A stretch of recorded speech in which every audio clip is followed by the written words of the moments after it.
नमस्कार, UP live देख रहे हैं आप। मैं हूं आपके साथ आयुष्पाल। यूपी लाइव में सबसे पहले बात करते हैं महात्मा गांधी और पूर्व प्रधानमंत्री लाल बहादुर शास्त्री की जयंती पर मुख्यमंत्री योगी आदित्यनाथ ने दोनों महान विभूतियों को भावभीनी श्रद्धांजलि अर्पित की है। सीएम ने उनके चित्र पर पुष्प अर्पित कर उन्हें याद किया है, उनके योगदानों को याद किया है। साथ ही विजयदशमी के अवसर पर गोरखनाथ मंदिर में विशेष पूजा अर्चना भी की गई। इसी को लेकर के ये खास रिपोर्ट देखिए।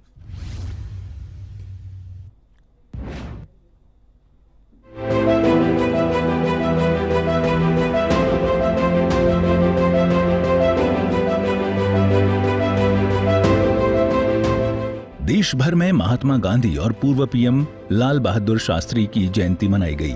इसी कड़ी में गोरखपुर में महात्मा गांधी और लाल बहादुर शास्त्री की जयंती पर मुख्यमंत्री योगी आदित्यनाथ ने दोनों विभूतियों को श्रद्धांजलि दी। सीएम ने उनके चित्र पर पुष्पार्चन कर उनके व्यक्तित्व और राष्ट्रहित में योगदान को याद किया। 2 अक्टूबर भी राष्ट्रपिता महात्मा गांधी की पावन जयंती। सत्य अहिंसा की क्या ताकत होती है। देश की आजादी के आंदोलन के दौरान महात्मा गांधी जी के नेतृत्व में चला भारत का स्वाधीनता आंदोलन इस बात की गवाही देता है।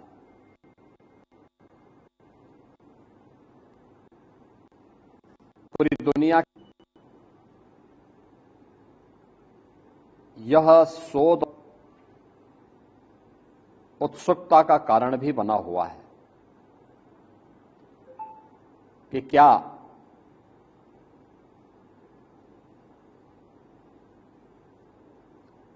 केवल सत्य और अहिंसा के मार्ग का अनुसरण करके ही आजादी पाई जा सकती है। लेकिन भारत ने वह करके दिखाया। यही नहीं, भारत की स्वाधीनता आंदोलन में राष्ट्रपिता महात्मा गांधी का पदार्पण जिन मूल्यों और मुद्दों के आधार पर हुआ था,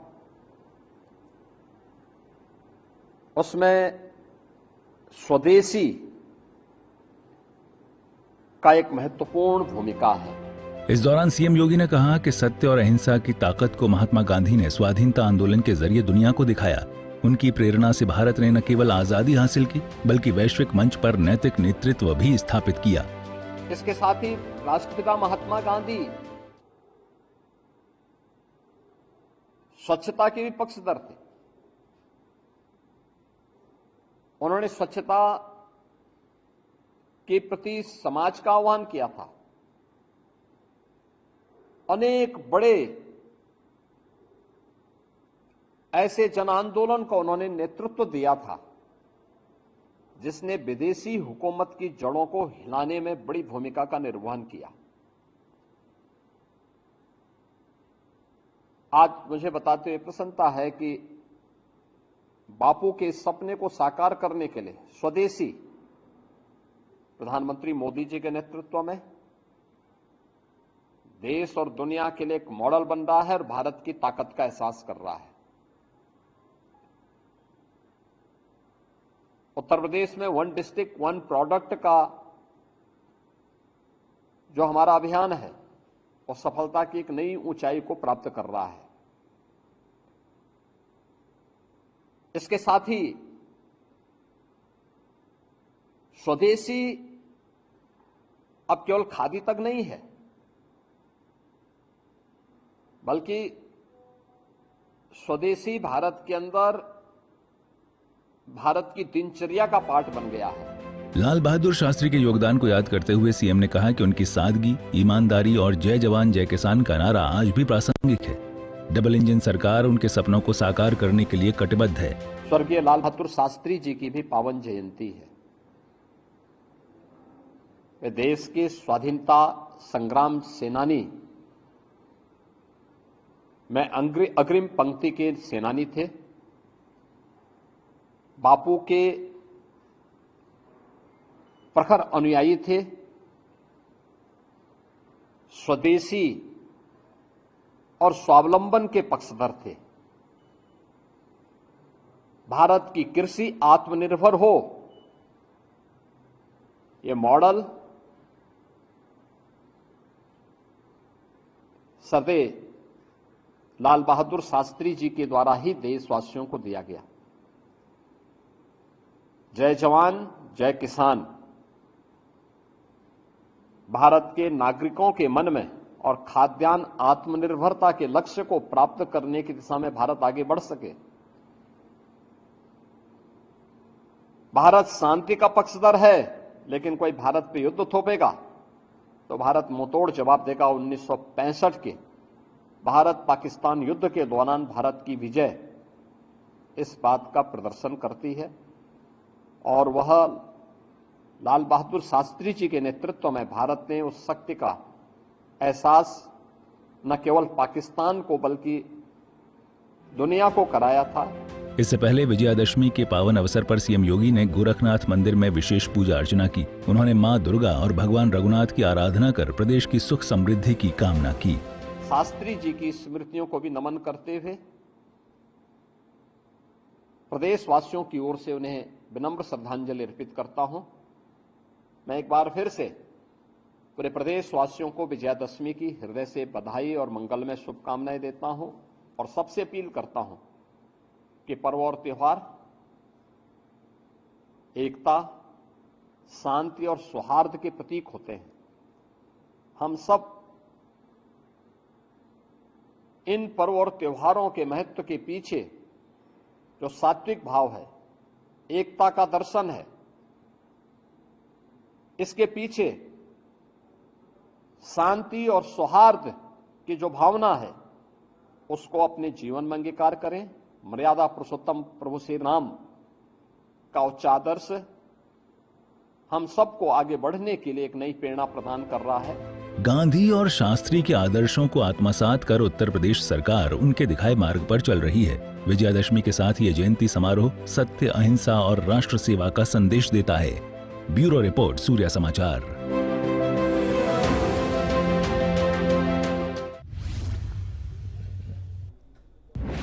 वहीं गांधी जयंती के पावन अवसर पर उत्तर प्रदेश के उप मुख्यमंत्री ब्रिजेश पाठक लखनऊ स्थित गांधी आश्रम पहुंचे। इस दौरान डिप्टी सीएम ने राष्ट्रपिता महात्मा गांधी को पुष्पांजलि अर्पित कर उन्हें स्वतंत्रता संग्राम और सत्य अहिंसा के योगदान को याद किया। स्वच्छता ही सेवा अभियान के तहत उन्होंने आश्रम परिसर में श्रमदान भी किया। इसी के साथ इस दौरान उनकी ओर से क्या कुछ कहा गया, इस रिपोर्ट में देखिए।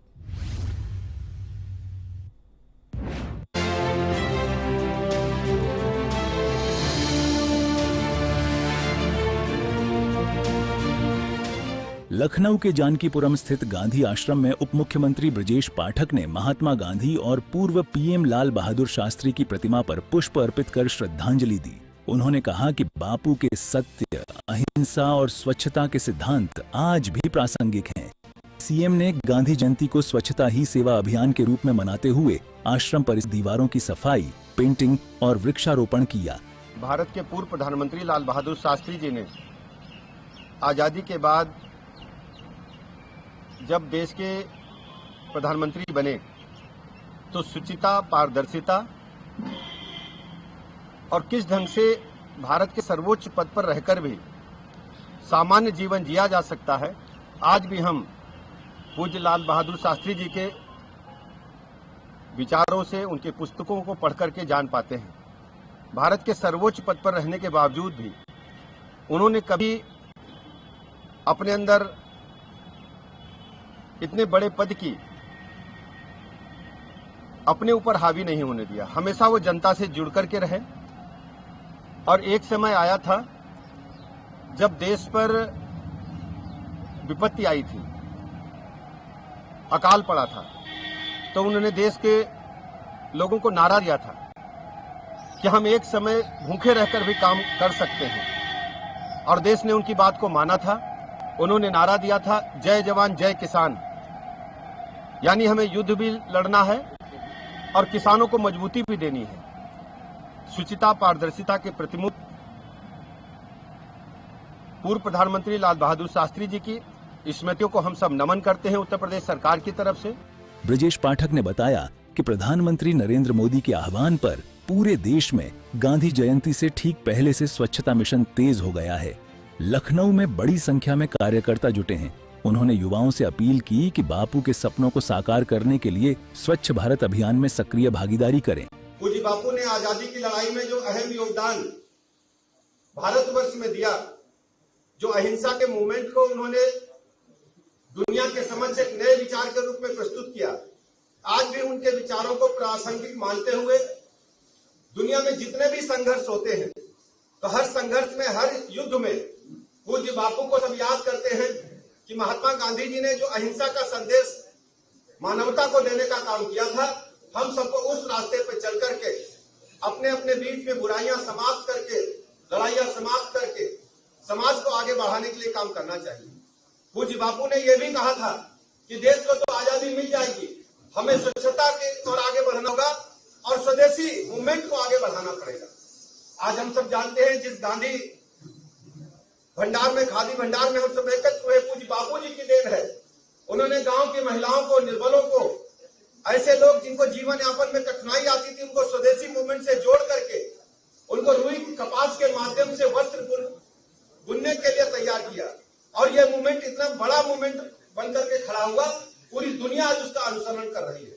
आज हम कह सकते हैं पूज्य महात्मा गांधी जी के विचारों को, उनके सिद्धांतों को जन जन तक पहुंचाने के लिए माननीय प्रधानमंत्री नरेंद्र मोदी जी ने सबसे पहले 2014 के बाद से स्वच्छता मिशन को आगे बढ़ाने का काम किया। पूज्य बापू ने विरोध किया था कि सर पर मैला ढोने की जो प्रक्रिया प्रथा है उसे समाप्त किया जाना चाहिए, लेकिन आजादी के 75-78 वर्ष के बाद भी ये सपना बापू का पूरा नहीं हो सका।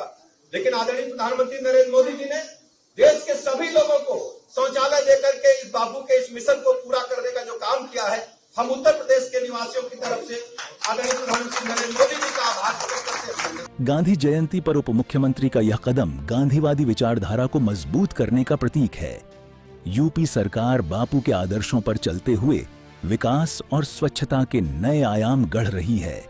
ब्यूरो रिपोर्ट, सूर्या समाचार।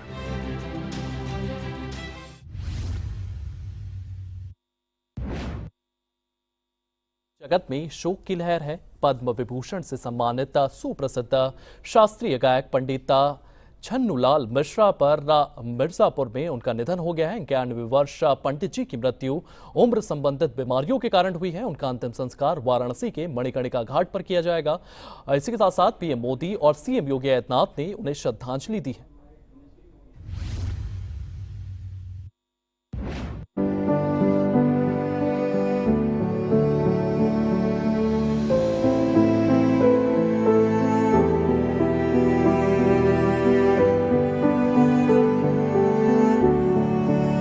आजमगढ़ के हरिहरपुर गांव में 3 अगस्त 1936 को जन्मे पंडित छन्नूलाल मिश्रा ने किराना घराने के उस्ताद अब्दुल करीम खान और बनारस घराने की परंपरा को अपनी भावपूर्ण गायकी से नई ऊंचाइयां दी।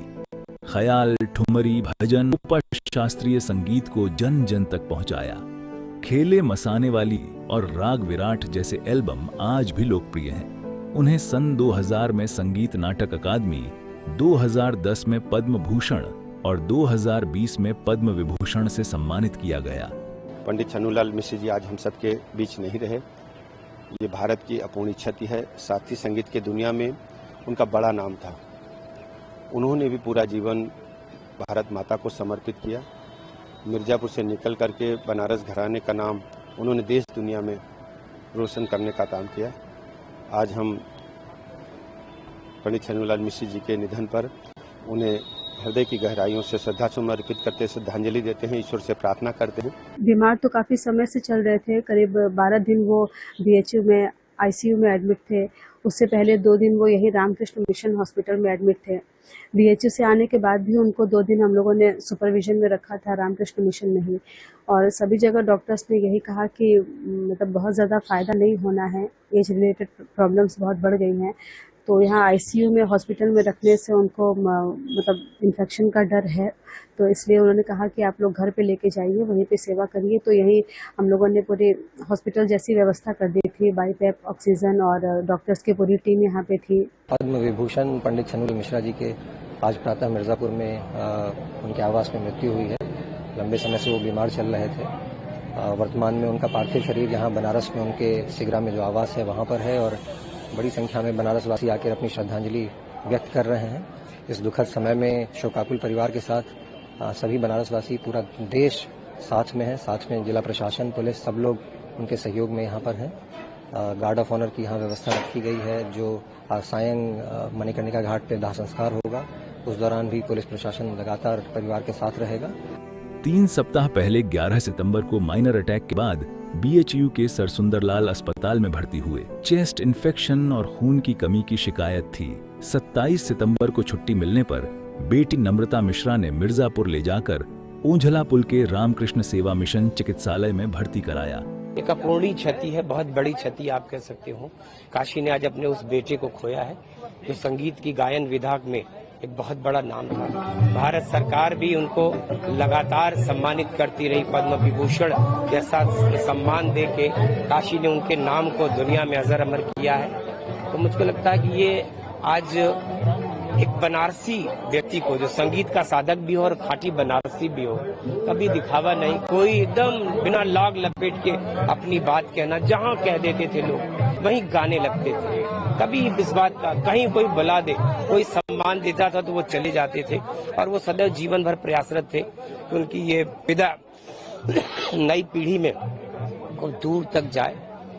उनकी आने वाली जनरेशन की वो सदैव चिंता करते थे, कैसे ऐसे लोग पैदा हों, कैसे ऐसी नई फौज खड़ी हो जो उनकी इस विधा को बहुत बुलंदियों पर ले जाए। तो जहाँ से उन्होंने इस चीज को छोड़ा है, अपनी गायन की विधा को, शास्त्रीय संगीत की इस विधा को, उसको शायद उनके योग्यतम शिष्यों ने बहुत आगे ले जाना है, ऐसा मेरा मानना है। कोरोना काल में 2021 में पत्नी माणिक रानी मिश्रा और बेटी संगीता मिश्रा का निधन हो गया था। अच्छी बेटी नम्रता ने निधन की सूचना दी। पुत्र रामकुमार मिश्रा दिल्ली से सड़क मार्ग से वाराणसी पहुंच रहे हैं। पार्थिव शरीर सुबह 11 बजे तक काशी लाया जाएगा, जहां श्रद्धांजलि दी जाएगी। पीएम मोदी ने कहा कि पंडित जी उनके 2014 नामांकन के प्रस्तावक थे। उनका स्नेह सदैव प्राप्त रहा। सीएम योगी ने शास्त्रीय संगीत की अपूरणीय क्षति बताया। संगीत जगत में एक युग का अंत, उनके शिष्यों और प्रेमियों के लिए ये अपूरणीय क्षति है। ब्यूरो रिपोर्ट, सूर्या समाचार।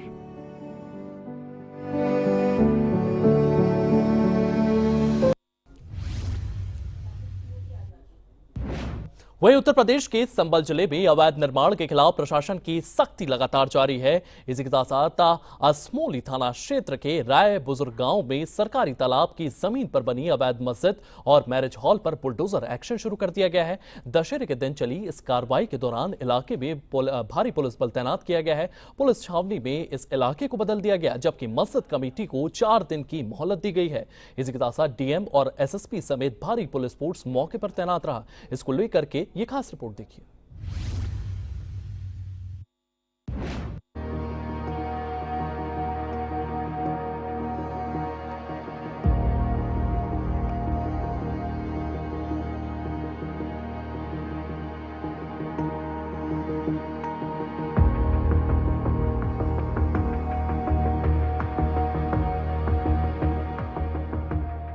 संभल जिले में अवैध निर्माण के खिलाफ प्रशासन की सख्ती जारी है।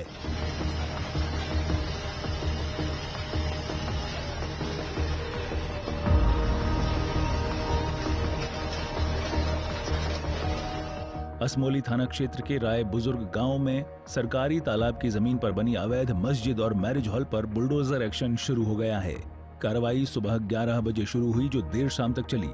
मस्जिद की इंतजामिया कमेटी ने जिला प्रशासन से मोहलत की मांग की, जिस पर 4 दिन का समय दे दिया गया।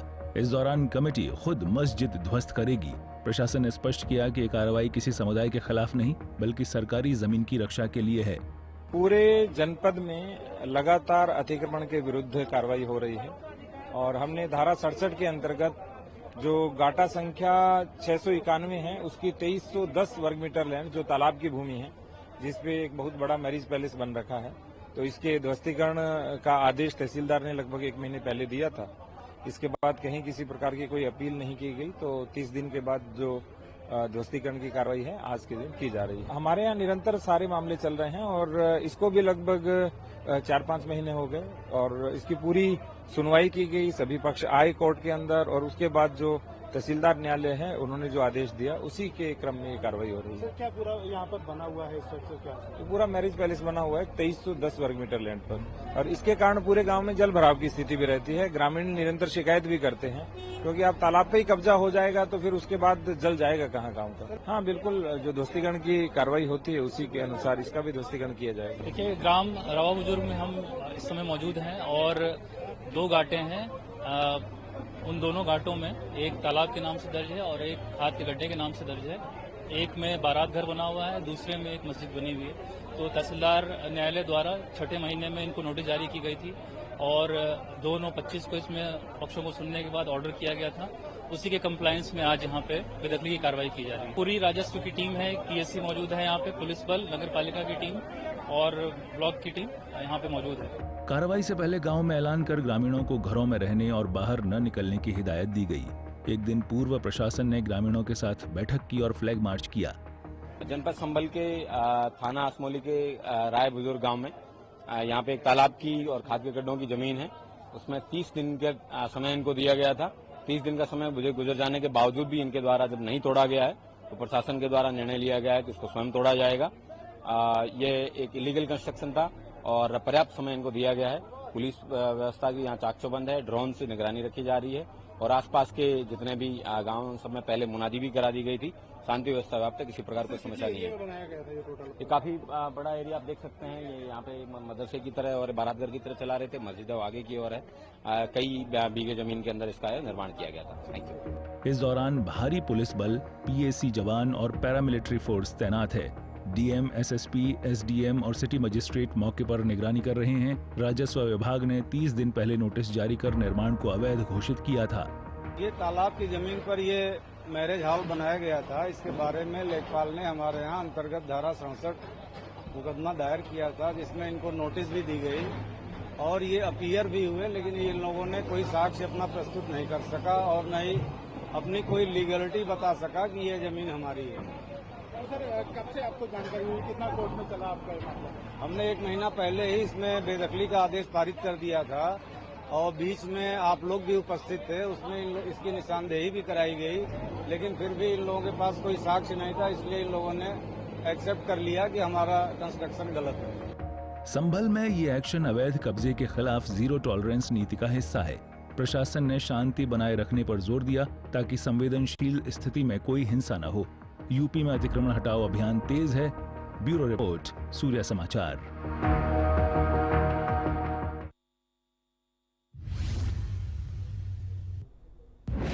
चलिए फिलहाल यूपी लाइव में इतना ही। आप बने रहिए सूर्य समाचार के साथ।